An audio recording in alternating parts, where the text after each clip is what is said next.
সেক্ষেত্রে আপনার একজন নতুন ভোটার হিসেবে কেমন লাগছে একজন অভিনয় খুবই ভালো লাগছে এখানে এসে।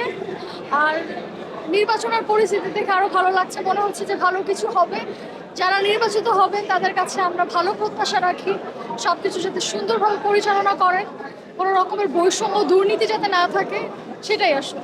আমরা তো দেখতে পাই অনেক অভিনয় শিল্পী যারা রয়েছে আসলে এই যে আপনার পারিশ্রমিক যে বিষয়টা থেকে থাকে সেক্ষেত্রে অনেকে বঞ্চিত শিল্পী রয়েছে, তারা অনেক আশা নিয়ে ইন্ডাস্ট্রিতে আসে কিন্তু অনেকেই নিরাশ হয়ে ইন্ডাস্ট্রি থেকে চলে যায়। তো সেক্ষেত্রে আপনারা একজন অভিনয় শিল্পী হিসাবে আসলে তাদের কি বলার আছে এই বিষয়টা? আসলে আমি শুরুতেই বললাম, আসলে সবাইকে সমান গুরুত্ব দেওয়া উচিত। এবং হ্যাঁ, অনেক নতুন শিল্পী যারা আছে তাদেরকে বঞ্চিত করা হয়। আর্টিস্ট পেমেন্ট বলতে পারেন বা যে কোনো বিষয়ে, সেটা আসলে হওয়া উচিত না। যার যতটুকু ন্যায্য সেটা যাতে দেওয়া হয়, কোনো রকম বৈষম্য যাতে আমরা তৈরি না করি, সবাইকে যাতে সুযোগ দেওয়া হয়, সেটাই। যারা উন্নয়ন জগতে আসতে চায় অনেক ক্ষেত্রে প্রতারিত হয়, হেনস্থার শিকার হয় বিভিন্নভাবে, নারীরা বিশেষ করে।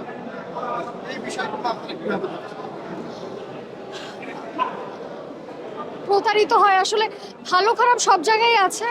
আমাদের মিডিয়াতে যাতে সেই জিনিসগুলো না হয় সেটাই আসলে আশা করি। এখন তো অনেক ধরনের মানে ইউটিউব কন্টেন্ট শুরু হয়ে গেছে, বাট আমার কাছে মনে হয় না যে আমাদের যারা নাটকের মানুষ, যারা তালিকাভুক্ত শিল্পী বা টেলিভিশনে যাদের নাটক যায়, ওদের ওখান থেকে এরকম প্রতারিত হয়, সেরকমটা আসলে হয় না। এখন তো অনেক প্ল্যাটফর্ম চলে আসে, কারণ ফেসবুকে মানুষ কন্টেন্ট ছাড়ছে, ইউটিউবে ছাড়ছে, এগুলো আসলে ক্লাসই আসলে কাজ হচ্ছে না আসলে। আমি এখন দুটো সিরিয়াল করছি। গাজী টিভিতে যাচ্ছে একটা, মামুর বাড়ি। এরপর আমরা একটা ওয়েব সিরিজ নিয়ে ব্যস্ত আছি, ওটার কাজ শুরু হবে অচিরেই, লিভ টুগেদার। তারপর আরো 11টা কাজ নিয়ে আমরা চাঁদপুর যাবো ইনশাল্লাহ কিছুদিন পর। এই তো।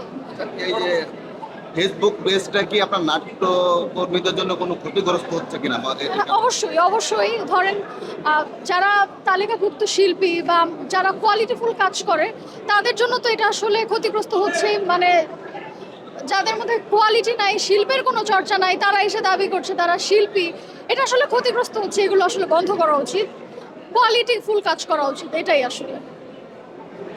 অনেকে টিকটক থেকে টিকটক করছে আগে, এখন নায়িকা বা অভিনয় শিল্পী হচ্ছে, এটাকে আপনারা কোনো ক্ষতিগ্রস্ত হচ্ছে যারা বলছেন না? বুঝিনি। অনেকে টিকটক করে এসে কিন্তু নাটকে এসে অভিনয় করছে, আসলে সে কি আসলে প্রকৃত অভিনেত্রী কিনা আপনার কি মনে হয়? আমি আসলে এই বিষয়ে কথা বলতে চাই না। অভিনয়টা আসলে নিজের ভিতর, সে টিকটক করুক বা অন্য যা কিছুই করুক, অভিনয়টা যদি জানে, অভিনয়টা যদি নিজের